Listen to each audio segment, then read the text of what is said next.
We have an incredible group of panelists this morning to help continue this town hall meeting. And as I begin to introduce the panelists, I want to make sure that everyone who thinks they have a question or have a question, that you can raise your hand and they'll give you a card so we can collect those and pose those questions at the appropriate time. Kind of following on what we've heard so far today, I think it was President John F. Kennedy that said, "Genuine peace must be the product of many nations, the sum of many acts. It must be dynamic, not static, changing to meet the challenges of each new generation. For peace is a process, a way of solving problems." To solve problems and to talk about that process, our first speaker is from the Iraq Veterans Against the War Bay Area chapter. That president is Sean O'Neill. He's originally from Fremont. Sean joined the Marines at the age of 18. He was stationed at Camp Pendleton and went on to a total of 3 deployments in the Middle East. 2 of those deployments were in Iraq. On his second tour, Sean was wounded in a firefight with a rocket-propelled grenade exploded next to his vehicle, which burst his eardrums at that time. He was awarded the Navy Achievement Medal for Valor in Combat. Sean left the military in 2004 and is currently a student at UC Berkeley. His current political activities include numerous speaking engagements, volunteering in political campaigns, and serving as the Bay Area chapter president of Iraq Veterans Against the War. Sean O'Neill.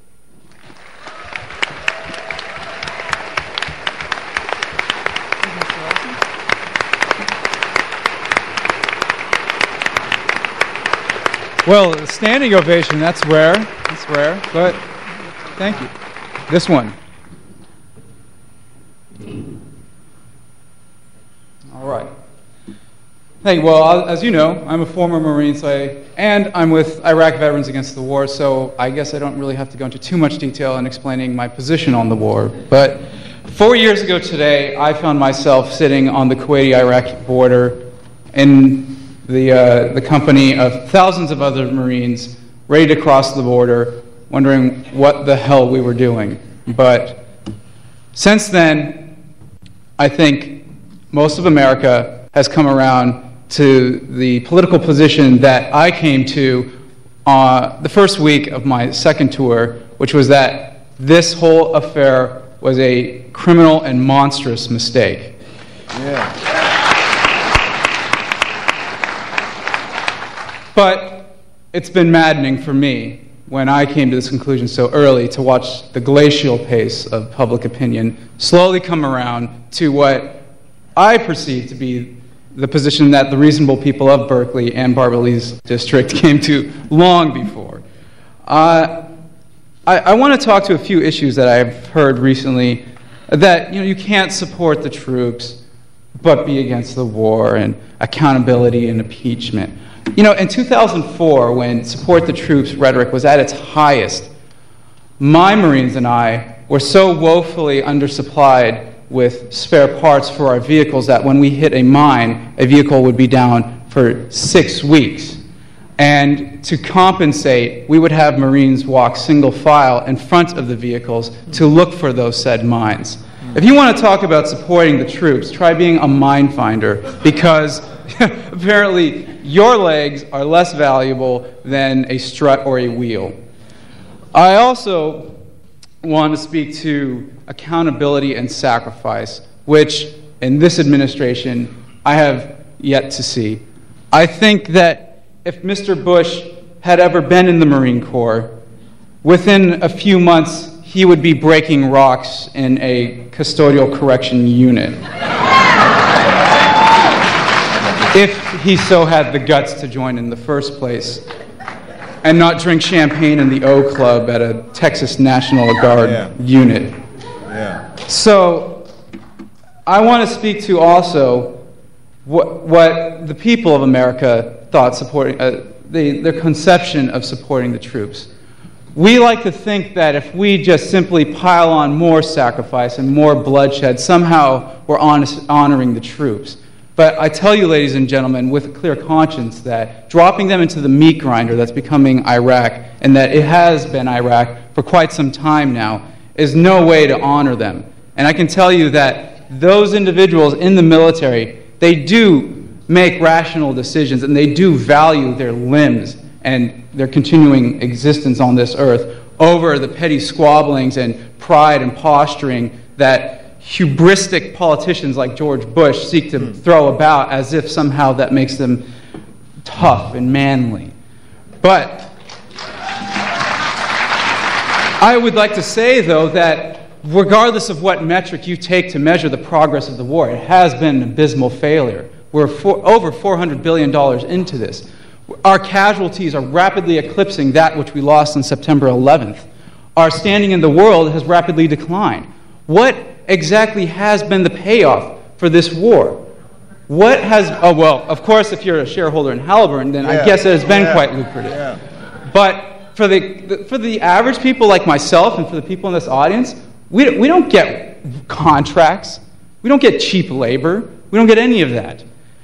I would like to say, though, to the people that do bear the burden of this war, the Iraqi people, and especially the troops who I represent, the VA budget in 2006 only received the $522 million increase, whereas its cost increased by $1.12 billion. If you're fortunate enough to live in the Bay Area, which we are, and live next to the Palo Alto VA, you can receive quality care. But if you live elsewhere, good luck. You're better off with some snake oil peddler in whatever town that you happen to live in. I think, though, that we need to realize that the military option is not the solution in this case, and that only a political option with a withdrawal of American forces to facilitate a dialogue between the warring and contesting parties in Iraq is the only option that's available to us as a way of moving forward towards instituting some sort of peace in the Middle East, and in Iraq in particular. I thank you all. It's been an incredible honor to speak before this distinguished panel and before a body of civic-minded individuals like yourselves. Thank you, and go Cal.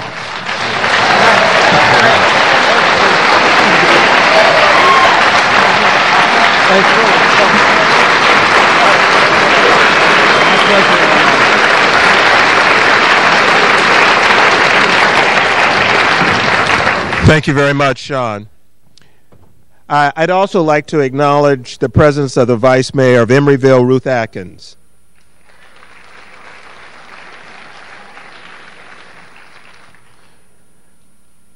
Stephanie Martinez is a 16-year-old junior at an East Oakland school, and that school is the School of the Arts, which is located at Casamount High School. Stephanie was born in Oakland. She has 3 brothers and 1 sister. Her father works at a steel mill near the Oakland Coliseum. Stephanie holds that youth should not follow the images of themselves that the media creates, nor act out the way that the media portrays them to be, but focus on education and dealing with reality. She also believes that war is meaningless, and we should work every day to stop war. Today, Stephanie is representing the Martin Luther King Jr. Freedom Center, an Oakland youth organization dedicated to nonviolence, ecology, and leadership development. Stephanie Martinez.